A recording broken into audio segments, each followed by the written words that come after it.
Hey guys, I'm Michael. I'm for TravelCostaRicaNow.com. Man, I get this question a lot, but it's kind of funny. It's not normally in an email.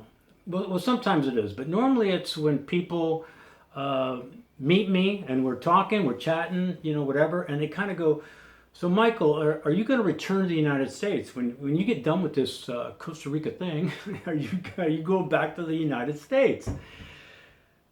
Okay, before I answer, I think a couple things. First of all, this is my road, my travel, my path. I'm not saying it's right; it's probably wrong. So, you know, just keep that in mind. And the other thing I kind of want to tell you this like in a little story, and maybe you'll kind of see kind of how my thinking is on this.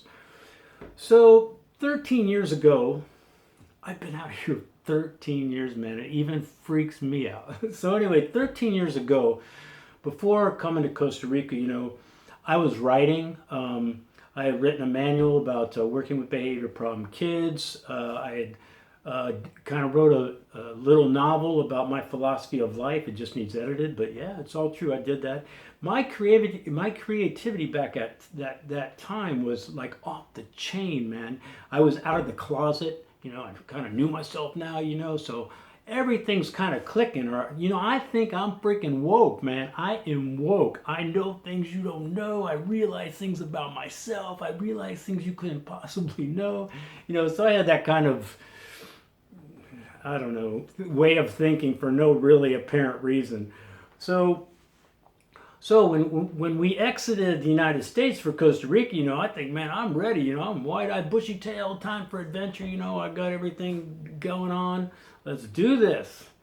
Well, little did I know how little ill-prepared I was, in particular, and literally, figuratively, mentally, everything. I didn't realize it. So, but to put this in perspective, do you know the movie Into the Wild? It came out in 2007. It was kind of a true story about this kid, college. He had just graduated from college. He was kind of a silver spoon. Family was kind of rich. His kind of future was mapped out for him. He was ready to go. He graduated. Well, he didn't want anything to do with it. He cut up his credit cards. Got rid of his money. Didn't really want anything to do with the social constructs. So he wanted adventure. So first he ventured around the western United States, but his big dream was to end up kind of wandering the wilderness of Alaska, which he does end up there. And he wanders on, he finds a bus, and he kind of stays on this bus, and he's kind of doing his thing. But he's gone now for 2 years, and it's just kind of the story of, his thing. And he realizes, maybe it's time to go back. So he tries to go back, but the river, it's the springtime, and the river's, too fast, and he can't cross. So he's kind of bummed. He goes back to the bus, and he's trying to figure out his course of action. But he ends up eating poisonous potato seeds, unbeknownst to him. Well, he ends up dying on the bus. So it's a great movie. I highly recommend it because it's a great, even if you've seen it before, it's a really good movie to kind of re-examine, your own life, I think. So this is kind of the analogy. So what I didn't realize at the time, I was headed to my own Alaska, my own bus, actually. Um, didn't know this. This is all on, kind of self-reflection. So here I am, man. It's Costa Rica, but in my mind, it's Alaska and it's the bus. So, during these last 13 years, I've been broke. I lost my complete way of living in the United States, of kind of comfort, working my way up the ladder. I lost, we were broke. We had no money. I've lost relationships. The biggest one being to myself, actually. Um, and all this kind of was done under a clouded mind of drunkenness. So, for the last 13 years. So trust me when I say I wasn't even close to being woke, and I wasn't even close to finding the bus. I hadn't even started the bus thing yet. So over the last 13 years, I mean, I've definitely encountered, all the potholes. I've done the black ice. I've done the flash floods. I've been under constant rain. And, I've lived on the bus now.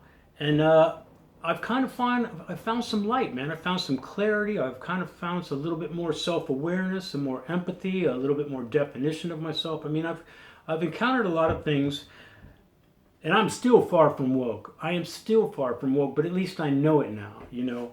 But I can't imagine my journey continuing in the United States. I can't, you know, I can't see myself like surrounded, you know, with the life of distraction, of preoccupation with meaningless trivialities, obsession with, you know, the irrelevance of things. I don't know, an overall cacophony of fuckery. You know, I can't do it. I've kind of adopted the Porta Vida lifestyle, and it kind of works with me kind of finding my Alaska and my bus, you know, in a sense. So, and this doesn't even account for really, could I live in the United States the way I want to live with the money, you know, the money hole situation.